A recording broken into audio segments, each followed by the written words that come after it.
Yeah, so I'm going to talk about investing in yourself, and there's so much to be said. But I'm going to try to put everything into the time that we have. Okay, so the first thing to think about when you think about investing in yourself is you need to first know who you are. So, who am I? And that can be in terms of your identity, your values, your personality, what is important to you, your strengths, all those kinds of things. And then it can also be in the sense of what you do, right? And that can be in terms of your vision, your purpose, your skills, your areas of expertise, those kinds of things. So who am I? This is who I am. And it's outside of the work that I do, like the 9 to 5 job that pays me, but in the whole picture of myself as a person, because when you think about investing in yourself, it can be in different ways. And the details of how you describe yourself and how I describe myself may change depending on who I'm speaking to, right? Because this is not all that I am. This is just some part of who I am and what I do. And but knowing who I am is the center of the things that I do and is what drives the other things that I do. The second thing when you're thinking about investing in yourself is what do you want to focus on now? Because there are many things that you can potentially focus on at any given.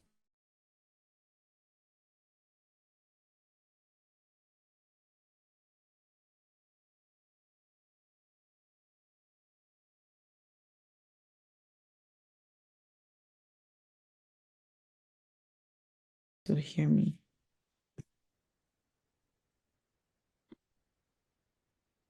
Um,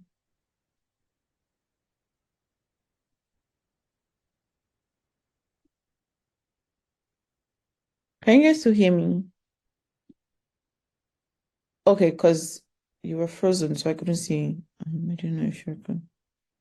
Let me share my screen again. Share screen.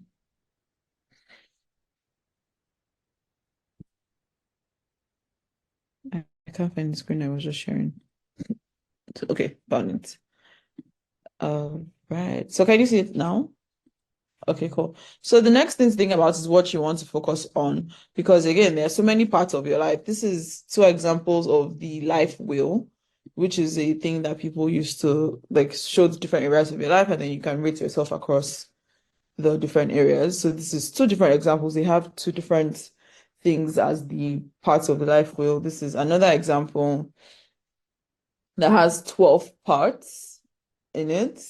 The point is that though there may be many parts of the life wheel or life compass or life circle or whatever you want to call it, you can't invest in every part at the same time because there are 12 or 9 or 8 or 6, whatever. It's more than one. So you can't do all of it at the same time. You have to pick one. And this is in the, well, maybe not one, but at every given point, you have to pick like maybe 1, 2, 3 areas that you're focusing on in that time. So before I now go into that part, I don't know much about you who are listening. I don't know Precious. I don't know Princess. I don't know Soma. I don't know Margaret, Hannah, Olufemi. And you also don't know me beyond me coming here to talk to you, right? So I don't know much about you or your life, but I can tell you about how I invest in myself. And then you can take what resonates with you, what is relevant to your context, and you can throw the rest of it out of the window if it does not apply to your life or your context. So the first thing you need to do is pick an area.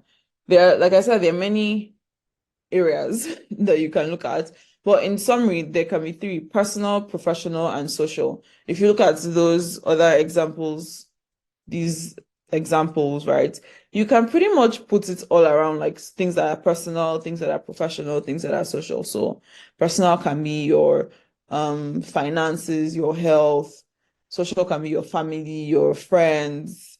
Professional can be like with your career and like. So yeah, you pick the area that you want to focus on, the areas, and then you pick a goal for that area. An important thing is that you should pick what is important to you, not what people think that you should do. So if, for example, you don't want to get a promotion. Your goal, you don't care about promotions, you don't care about that. You just want to do your work and go home. Then don't make getting the promotion a goal, because then it's not consistent with your self concepts, your values, your identity, who you think you are. And if your goals do not connect to that, then you don't have any motivation to actually achieve them. Then, yeah, this is what I just said. Think about your values, your purpose, your desires, and those kinds of things. And another thing to think about when creating your goal is to think about the parts that you can control and not the parts you can't control. So, for example, if your goal is that you want a promotion, I want to get promotion. There are things that may not be in your control in this. Getting a promotion doesn't just depend on you. It depends on the context of your organization, the economic situation in your company, if there's a change in company policies, if the person who advocates for you leaves the company, like all this, there's so many things that go into that. So in this case, when you set a goal, you need to focus on what do I need to do? What part of this can I control? What part of this equation is in my hand? And then do that. So part of the things that you can do in your own control to get a promotion is to do your work well, is to be visible in your organization, do your work well, talk about the work that you're doing, all these kinds of things, help other people out, work cross-functionally. And the good thing about focusing on the part that you can control, that is your input, what you put in, is that it can help you in other places, in other things. So maybe you don't get a promotion in your workplace, but maybe you get another job that pays you better or has a better condition, whatever else is important to you. Because all these skills that you need to put in, all the things you need to do to get promotion can also help you with something else like getting a new job. So at the end of the day, it's more about who you are and who you are becoming and how you are investing in yourself versus the outward thing that you're trying to get that may not entirely be in your control. The next thing you need to do is to make a plan. When you have this grand goal, what do you need to do to achieve it? So I already gave some examples, like to get a promotion, I need to do 1, 2, 3, 4, 5. And these are things that I can do. These are things that I need other people to do with me. And these are things that are not in my control, and I shouldn't focus on that. And it's important to be realistic when you are making your plan. So if, for example, your goal is that you want to be healthier, fitter, or whatever, if you have multiple responsibilities, you have work, you have family to take care of, you have maybe you're also studying at the same time. Maybe you don't want to set an in your action plan that you go to the gym 1 hour every day of the week. Like maybe that's not quite realistic for the context that you have. So goals should be unrealistic. This is how I think about things. I think that goals should be unrealistic. Like when you think about what do I want to achieve in this life or what do I want to do, it should be the most unrealistic thing that everybody who hears will be like, what? That's not possible. But the way that you want to achieve the goal should be realistic. So the gym example, like, is a great way to look at it. Like maybe you want to be healthier or whatever, you want to move your body more in whatever unrealistic way that might look like. But in the how you want to do it, you should think about like things that are within the when I say realistic, I don't mean like is it possible or is it not possible from a like abstract sense, but in the reality of my life, is it possible for me to actually wake up at 5 a.m. every day? Is it possible for me to actually go to bed at 10 p.m. at night? Like you need to think about that kind of realistic in goal setting and planning and investing in yourself. Also, get help. You can get help from people. It can be people, your friends, someone that you pay or hire to do something, an acquaintance, your manager, whoever. Like think about the people in your life that can help you with something. And you can even just ask, like, tell somebody that I want to do this thing, who can help? And that's one way to do.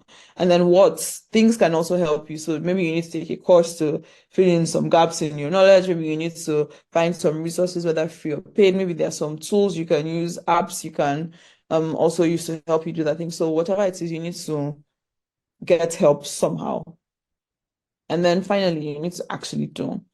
A lot of time, and this is something that I've been challenging myself to do as well, which is Sometimes we say that we're planning. The reason we've not done things that we need to plan, we need to put this in place, we need to put that in place, which while it's true, planning is good, planning is great. It's important to plan. But sometimes we hide our fears behind planning. We're procrastinating, but we're saying we're planning. We're waiting for the perfect time, but we're saying we're planning. There's no perfect time. You just have to do it. Do or do not. There is no try. This is a reference from Star Wars.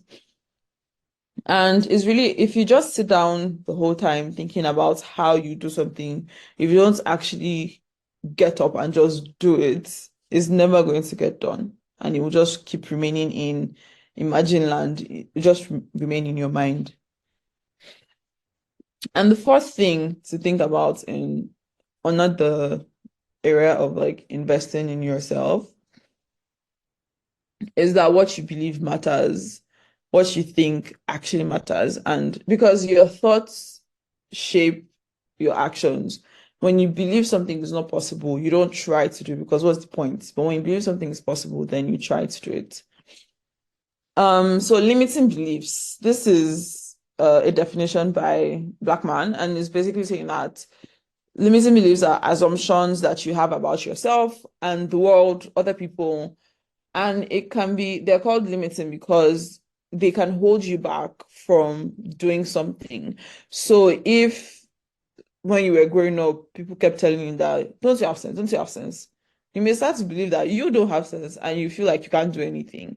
And then you won't even put effort because we only put effort into things that we believe will actually yield results.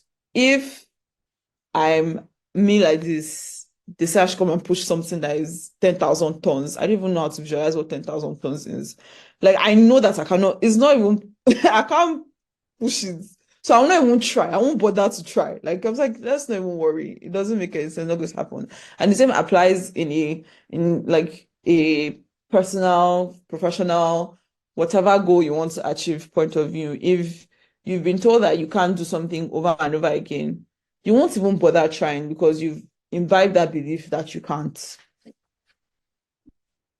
So these are the questions you need to ask yourself because no matter what you do, if you don't address your underlying beliefs, you will keep unconsciously pulling yourself back. So even if you wake up and say, today I'm going to change the world or whatever, if there's a part of you that doesn't truly believe that, you will unconsciously be stopping yourself. So you need to ask yourself, what do you believe about yourself and your abilities? What do you believe about other people? Do you believe that other people are out to get you or that people are unkind, people are wicked, everybody in your office is after your life? I mean, it's possible, but is I personally believe that the best way to approach the world is with a positive perspective, believing the best of yourself and of other people, because then you will be more motivated to do things. And then what do you believe about the world? Do you believe that the world is against you or that things are working for you? All of these things. And people think of some of these things as toxic positivity, which is not because I think I'm going to talk about it here, but I've spoken about it before because toxic positivity delusion is literally ignoring the facts of a matter. But I'll get into that soon. This is a quote often attributed to Henry Ford that whether you think you can or whether you think you can't, you're right. Whatever you think about your ability to do something or not do something, you are right. I mean, obviously, there are things that may be difficult or even impossible, depending on the thing that you're talking about. But in a, let's use career, for example, whether you think you can get a new job or not, you are right. It may be harder to get a new job in this economic situation that we're in, but people are getting jobs. So you also can. And if you approach it with the point of view of I can't, then the chances that you will are low than if you approach it from a I can actually do this, and these are the things I need to do. These are the things that are in my control. These are the things that are not in my control. So I'm going to focus on the things in my control and do the thing. Which takes me to the idea of having a growth mindset. There's a fixed mindset and a growth mindset. Fixed mindset is that like these things can't change, this is the way it is, whatever, c'est la vie, what will be. But growth mindset is that you can change and things can happen. So you can either think I can't do it, or I can't do it yet. I don't know it, or I don't know it yet. And that is the thing that makes people with a good mindset different, because having a good mindset tells you that even if, for example, I don't know how to ride a bicycle now, it doesn't mean I can never know how to ride a bicycle. It just means I don't know how to do it yet and I can learn how to do it. So it's important to believe in your ability to learn and improve as you go along in life. Think about all the things that you know right now, things that you can do right now. Think about all of those things. There was a point in your life where you didn't know how to do those things. And we forget that sometimes. We forget that there was a point when you were a child, you didn't know how to read. You learned how to read. There was a point where you didn't know how to type. You learned how to type. There was a point where you didn't know how to do something that you can do now. The first time you do something is the first time you do it. Before then, you didn't know how to do it. I learned how to ride a bicycle last year. Before then, I had never ridden a bicycle. I thought I could not ride bicycle, but I tried, I learned, and I can ride bicycle. Like, you can learn anything. So have that perspective of I can learn anything, I can do anything. I may not know how to do it now, but I will know how to do it later. I can learn how to do it later. And so how to develop a growth mindset is think about all the things you couldn't do last year, 2 years ago, 10 years ago, that you can do now, or the things you didn't know then that you know now. So take those things and use it as a kind of way to prop yourself up, to build your belief in yourself that you can learn something new. And it doesn't have to be with like work. It can be anything. It can be learning to a dance step. It can be learning a TikTok. Like, people learn TikTok, all these ridiculous TikTok dances that have 1 million steps in them, and you learn how to do it. So you can learn how to do something else. Allow yourself make mistakes.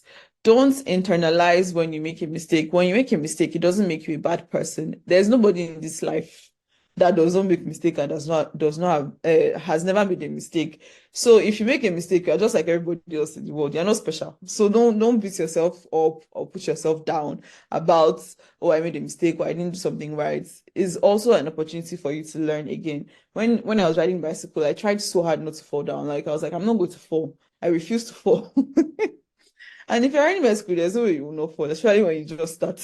And it really held me back from putting in myself into riding the bike until I allowed myself, like, okay, you know what? It's okay if I fall when I'm riding this bicycle, but I'll just get up and continue. And then another way to have a growth mindset is to challenge yourself to learn or to try something new. I moved from Nigeria to the Netherlands, and Dutch is the language that is spoken here. Everybody says Dutch is really difficult to learn, which it is because I'm learning it now, and it is difficult to learn, but I am learning it. The other day, I saw a sign on the road and I read everything and I understood what the sign said, and I was so excited because a couple of weeks, months back, I could not, like, it looked like gibberish to me. So challenging yourself to learn new things also helps you continue to build that muscle of I don't know it now, but I can know it later. So if there's a tool that you've been saying you want to learn, maybe you've been wanting to learn to code, but you've thought maybe it's too difficult, I can't do it, it's not for me, I don't like math, I don't like science, I don't like this. Forget about all those things. Look for the basic, most simple form of it and challenge yourself to learn. And yeah, don't put pressure on yourself and don't let other people pressure you. Take your time with your learning. Then using technology, I think that technology is so important in so many ways. And think about the things you already use, but you may not be maximizing the use of them. I've been using Google Calendar to organize my life since I was in university. And if something does not appear in my calendar, it does not exist in my mind. Like, it doesn't exist as a thing that I need to do. I put my hangouts with my friends in my calendar. I put my work meetings in my calendar. I put, like, today I went to make my hair. I put it in my calendar, hair appointments from this time to this time. So use the tools that you have smartphones, you have laptops, maybe whatever things you already have, use them to maximize your life and help yourself. And then think about the tools that you already use. Many of us, I'm sure we use like Google Docs or Microsoft Word or something. Go into Microsoft Word or Google Docs or whatever other tool that you use and just click around. Like, just click everything that is there to see what's there, because there are things in there and hidden features that you may not know if you don't explore. And like recently, I learned the shortcuts for doing a bullet point in a Google in a document. And it saves me so much time. Like it's just little things that you may not think about, because before, when I needed to do it, I would have to go to the menu bar, click on the place where the bullet point is, then select the bullet points. But when I learned that if I just press Shift Command 8, the bullet point will appear. It's a couple of seconds that it saves me, but those couple of seconds, it just makes your work faster. So just explore the tools that you use and help yourself to be more productive, even in little tiny ways. And then finally, explore new technologies. Right now, everybody's talking about AI, ChatGPT, DALL-E, Gemini, Open, all these things. Just look at, even if you don't know where to start from, Google, like, what are people doing? How can I use this tool? How are people using this tool? And try out new things for yourself in those tools. Don't be afraid of technology, because like is why, like, literally, why, because of technology that we're having this Zoom call now and I'm talking to you, right? So just have an exploring mindset and be open to trying new things, even things that you may have thought you were not interested in before, or you didn't know. You never know until you try something. You can also explore. There are many free introductory courses online about AI, about ChatGPT, about all these tools. So you don't even have to pay money, although you should be willing to invest money in things to invest in yourself. But if you're still in the exploring phase, like, I'm not sure what I want to do here or what this is, then look for free things that you can do to explore that space. Then investing in yourself also requires resilience, and that is being able to adapt and keep moving in the face of setbacks, stress, difficult circumstances, and even traumatic events. Um, Bad things happen in life. Like, is bad things will happen, but good things also happen. And even in the bad things that happen, you can find the good as well. So it is important to acknowledge the bad things. Like, don't pretend that bad things are not happening, or don't pretend that everything is dandy and nice when things are not. And that's what I was saying about, like, there's a difference between delusion and being optimistic. Being delusional is like the walls of your house are falling down, but you're like, oh, no, no, no, the walls are great, nothing is going wrong, everything is happening fine. Focus on what you can control and what you can do in those situations, and find the good in the situation, and be hopeful about the possibility that it can get better, or that you can do something, you can do what you can, but don't pretend like what is going wrong is not going wrong. And then in the middle of the difficulties and all of those things, find things that you enjoy. If it's like you want to if it's like you like listening to music, listen to music. If it's books that bring you joy, read books. If it's talking to your friends, talk to your friends. If it's taking a nap during the day, take a nap. But find the things that you enjoy in the middle of all of the messiness, and do that. And then it's very important to surround yourself with people that encourage and motivate you. I personally believe in the power of community and friends and people, and because I have benefited greatly and experienced like the benefits of that. So it's very important to surround yourself with people who encourage you and motivate you, and cut off people who cut you down, who are constantly always negative about you and the things you want to do and your goals and your ambitions, because then it diminishes your sense of self and it makes you less resilient, because then instead of focusing on what you can do, you start focusing on all the things that people have said you can't do. Resilience comes from hope, gratitude, and positivity. So it's important to filter what you consume. Another part of investing in yourself is in your health and your rest. It's very important to make time for yourself. Do the things you like just because. You don't need to make excuses or give a reason. If you want to take a nap the whole of Saturday and not go anywhere, off your phone, sleep in your bed, don't go anywhere on the whole of Saturday. You don't need to explain to anybody what you're doing and why. Then take digital detoxes and retreats. Even if it's like, don't be on your phone for an hour or 2 hours. If you cannot do a full day, find some time where you actually rest and retreat, even on a day-to-day basis. It doesn't have to be once a month or once a quarter. You can find 30 minutes, 1 hour, where you're resting, like you're not doing any work. Yes, is we like to be productive, we like to do things, but sometimes it's important to take that rest. That rest time where you're not doing anything at all can be very helpful for the future, for your future things. And in fact, sometimes you just go to rest. Like leisure is good. You don't have to have an excuse for leisure. Sleep is good. We need 6 to 8 hours of sleep every day. And yes, sometimes you may need to sleep less than that because things are happening, but it should not be your daily, everyday life as much as you can control it. I know that's like in Lagos, so there's always traffic and you may be on the road longer, but as much as you can, where you can, fight for your rights to sleep.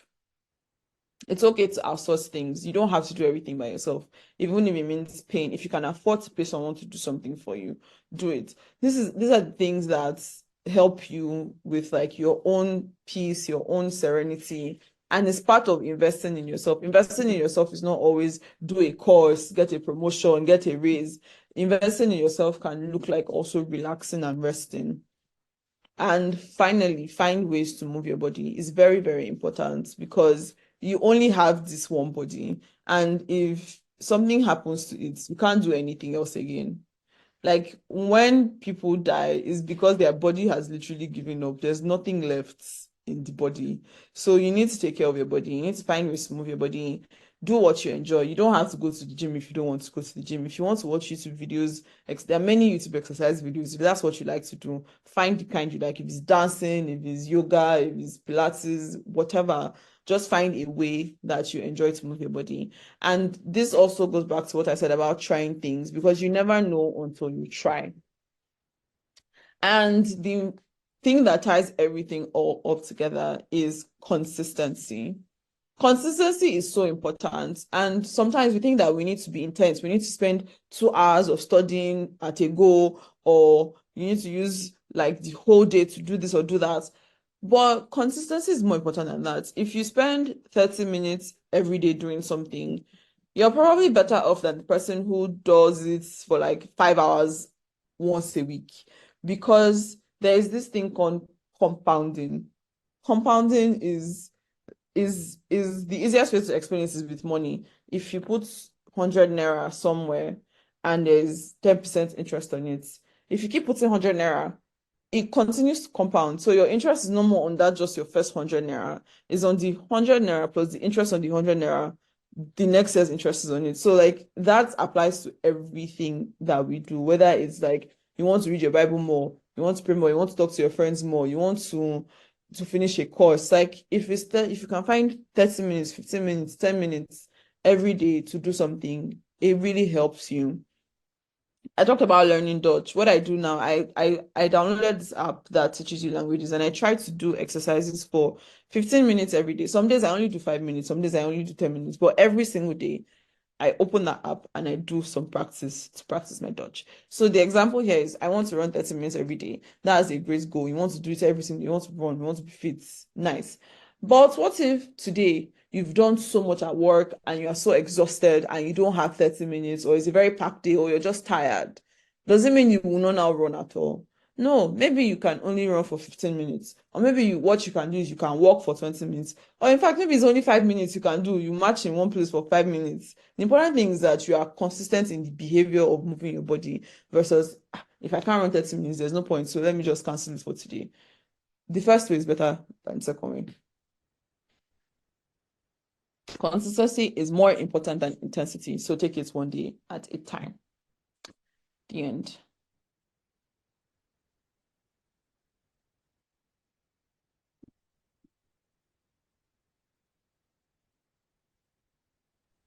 Okay, thank you so much, Lade. That was such a packed session. Thank you to all of our listeners. Please, if you have questions, so now we're just going to be taking questions because we don't have a lot of time. I want us to round up, in exactly the hour as we said. So please just raise up your hand if you have question, and then I'm going to unmute you, and then you can take questions, or if there's anything that you're not clear on, you have clarifications, or if there's anything you want to add to the conversation, please raise up your hand. I will mute your mic, and then we can take your questions, and Lade can respond before we round up. And if you're also interested in getting a copy of the presentation, we are happy to also share via email. So let's just get as much. So I really, really loved it. Especially I think there are a lot of things that stood out for me. I love the part about consistency. I think it's key. And I love about using tools that you already have. And thank you, Lade. I love that this session covered a wide variety of areas, as much as you could cram into. So there's professional life, there's personal, there's personal life, and yeah, and I think it's very well rounded. So 1 second, let me just unmute. Yes. Oh my God. Can you unmute I now? tried to say as much as I could in the time. And again, once again, I'm really sorry for the late starts. Things happened that were out of my control.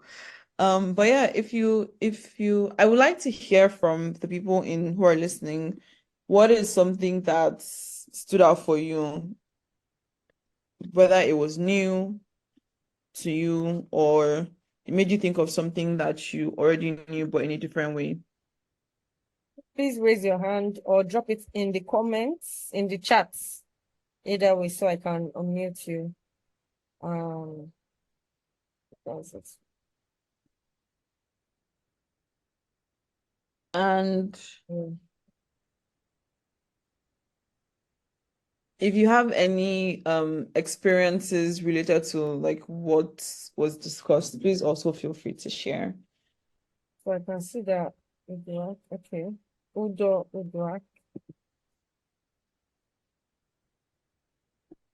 Okay. My bad. Udo, try speaking now. Okay. Yeah. Hi, my name is actually not Udo Udoak. I don't know why there's a couple of names say Udo Udoak. I'm not sure who that is, but that's not me. And that's not even what my Zoom name says. My name's Oshiname. But something that stood out to me was just having that can-do mindset and like shifting out of like just like negative ways of like speaking and thinking of things and just exposing yourself and knowing that you can do it now, but you will be able to because like life is just like a complete learning process. Like everything that you do is because you've learned it. And if anything you want to do, you can learn it. And I think for me, like it just made me think even outside of like, so if there's things I want to learn in my career, if they're too intimidating, just thinking of like learning other things can help me realize how much I can learn. Like, just helps me boost my confidence. So, for example, I can try like spin classes, even though like I want to like do something in my career, and it just like makes me more confident to know that, oh yeah, if I could do this out of nowhere, then I can definitely like for example, like present to the whole company, like, these are things that I can do. Thank you, Lade. Thank you so much for sharing that. All right. That was so insightful. And it makes a lot of sense. And I think that's something I'm also going to be applying a lot in my life, actually. I'll just go on a tangent. Like there's something I'm scared to do. I'll just do something and I'm like, okay, see, I can do this other thing. Then this yeah. So Princess, Lade, can you Princess comments? Yeah, Princess says that picking what's important to me instead of letting others dictate my life. I feel that's what's been burdening me in finding my career path. That is so true. Career is often a place where we allow other people dictate for us what we should do, like what is the ideal career path or what is the right career to do. Like nobody can define that for you than better than yourself because you're the one that knows yourself. You're the one that knows like things that you can see. Which doesn't mean that you shouldn't take inputs from other people, right? Like getting advice from people is very important. It's very good. Like I said, you need to get help. Like you don't know everything. There's only so much you know. But it doesn't mean that you then shape your life based on what other people think is the ideal path to take. And even you, because I remember if 8 years ago, I didn't think what I'm doing now is what I'll be doing. I wanted to go and do a PhD because that's what I wanted to do. But then I found something else that I enjoyed doing that was great, that was profitable. and that fits into the things that I already enjoyed doing. So maybe I'll still get a PhD in 10 years or 20 years or whatever, but I decided to follow another path for now, and that's fine. Precious says finding new and exciting things and also looking after our well-being and our wellness. That is so true. So I want to ask another question since you don't have questions for me. What is one thing that you're going to do differently in your life from today based on what you've heard here? Please raise your hand or you can type your comments in the chat. So, but let me start. So, I think for myself, I would move my body more. So, I work from home and I'm always seated. Like, I kid you not, I'm seated. Like, I wake up, it's my laptop. Sometimes I don't even eat. I can eat like maybe 4 p.m., but like I'm seated from my laptop morning till night. And guess what? When I'm done working, instead of me to stand up, I just switch over, I pick my tab, and then I start watching something else. It can be maybe a course I'm learning. It can be a movie, which most of the time is always a movie, but my life is so sedentary. I don't know. And I keep telling myself this year, I actually made a resolution. I'm like, okay, at least, and I go for yoga practice actually every Friday, right? That's literally the only exercise I get. And I'm like, this year I'll try to stretch at home, even if it's for 10 minutes, 5 minutes every day. And I haven't done it. And I'm so ashamed of myself. So when you mention it again, I don't need to take care of my body more because I know my back is killing me. I buy different things. I even bought a mini table like for days when I want to be lazy on the bed. And I'm like, all I need to do is actually move around more because I'm like, okay, I even changed my bed. At one point, I was like, okay, I'm having back pain. And I just realized it's because I'm always it's because I'm always sitting like Wura, you just need to stand up and move around more. I literally changed my mattress. I spent so much. And then I did that and this much didn't change. So yeah. But when you mentioned that, I was like, yes, moving around, Definitely. I will do that. I So think like, and again, is that thing about consistency, like taking it small. So if you're currently not very active, don't then wake up tomorrow and say that you're going to walk for 1 hour or go to the gym and run for like, don't do that. Like, take it step by step. So if it means that every 2 hours or every hour you're going to put an alarm on your phone to get up and just walk up and down your living room for 2 minutes, that's better than not doing anything at all. And it's still compounding. It's better for you to take 2 minutes to walk up and down in your living room than every day or every 2 hours or every 3 hours or before your first meet, before every meeting you have. Like, just create a kind of system in your mind that, oh, before every meeting, I'm going to walk for 5 minutes, or just I'm going to walk up and down my living room for 2 minutes. Just finding a way to move your body is very, very important because like it does so much damage to our bodies, especially us that work from our computers where you're sitting down the whole day. It does so much damage if you're not moving your body in any way because the human body was actually not made to be sedentary. Like, you need to move. Udo, I don't know if this is actually Udo Udwak or if it's just me name showing. It says, I have never enjoyed being a lawyer. I decided to build courage and follow what I've always done, which is enjoying helping children. Wow, that is so amazing. That is so amazing. And I wish you all the best in this journey. And it's glad that you're finding help, right? Finding mentors, people who can help you. That is so good. Precious had the comments as well. Oh yeah, Precious is taking everything a day at a time and practicing more movement. That is good. That is really good. Precious, more movements for us. Because it's really like how you're literally investing in your body, in yourself, your literal physical self. So it's so key. Okay. And my final question is there anything that surprised you about what was shared today? Mm. Again, please raise your hand or type it in the comments. I'll go because I really learned a lot from this session.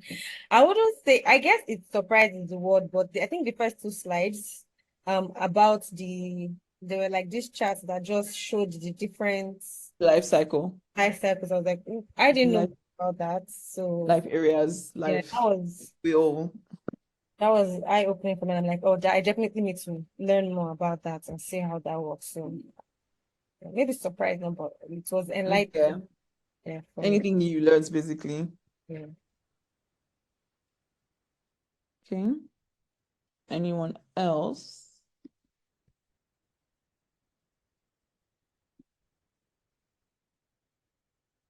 Is it important to be active on LinkedIn? Very good question. Okay. I think that it's important to be visible online in some way. LinkedIn is great because it's a professional network, so everybody's there basically for the same reason.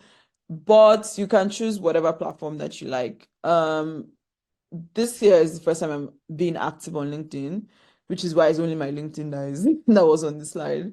I used to be very active on Twitter and Instagram, and I know how that really, really helped my career and my journey. And I've talked about this a lot in like many other places, and I can share some resources. But being present online in some way, having some kind of online presence that when people search for you, they can find you, find your name, find something about you is very, very important. It doesn't have to be LinkedIn. LinkedIn is great. Yeah, but being online is important. It's important for people to be able to find you online because most times, especially for professional things, if somebody hears about you or whatever, the first thing they'll do is they'll Google you. Like, think about it, like you Google people, right? So people also Google you. And if nothing comes up, that's not very encouraging. So if LinkedIn is the place where you want to do that, that's fine. If you want to do it on YouTube, you want to do it on Instagram, you want to do it on Twitter, wherever you want to do it, you want to create your own blog, newsletter, whatever, that's fine. But yeah, it doesn't have to be LinkedIn. It's great for it to be LinkedIn, but yeah.